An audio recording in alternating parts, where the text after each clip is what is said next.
C'est le début d'une longue série de procédures judiciaires pour les 7 accusés d'un viol collectif survenu à Matane.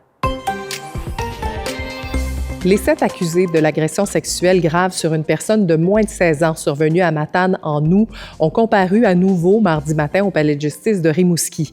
Alexandre Turcotte-Pelletier, accusé dans cette affaire, doit revenir devant le tribunal demain. Il pourrait faire face à de nouvelles accusations. Les audiences de Jérémy Plamondon, Christian Côté-Bérubé, Zachary Pierre-Istil et Pamela Lola-Vaillancourt ont été remises à jeudi pour déterminer la date de leur enquête sur remise en liberté. Les comparutions de Mike Lavoie et de Steven Savard-Gagnon ont quant à elles été remises à la semaine prochaine. Tous les accusés sont âgés entre 26 et 39 ans. Ils font face à des accusations d'enlèvement et de séquestration. 4 d'entre eux sont aussi accusés d'avoir administré une substance servant à vaincre la résistance. L'ex-conseiller municipal de Chandler, Bruno-Pierre Godbout, a été déclaré coupable de 6 des 12 chefs d'accusation qui pesaient contre lui. La défense et la poursuite en sont venues à une entente. L'accusé de 37 ans évite donc de faire face au procès qui était prévu au palais de justice de Percé.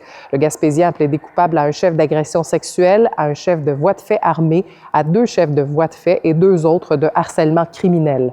L'identité des 3 victimes, âgées de plus de 18 ans, est frappée d'une ordonnance de non-publication. L'accusé, qui est détenu depuis son arrestation à la mi-avril, sera de retour en cour le 16 mars pour les observations sur la peine.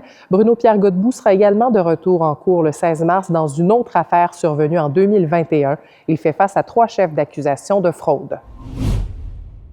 Le futur complexe aquatique de Matane sera construit à partir du printemps par l'entrepreneur général matanais Habitat Construction, un projet de 29 millions de dollars. Hier soir, le conseil municipal matanais a adopté un règlement d'emprunt de 16 millions de dollars pour différents frais, incluant la démolition de la vieille piscine. Matane bénéficie également d'une aide de Québec de 20 millions de dollars octroyée dans le cadre du PAFIR-SPA. C'est un programme provincial d'aide aux infrastructures sportives qui sera d'ailleurs relancé en février pour les municipalités qui veulent soumettre de nouveaux projets.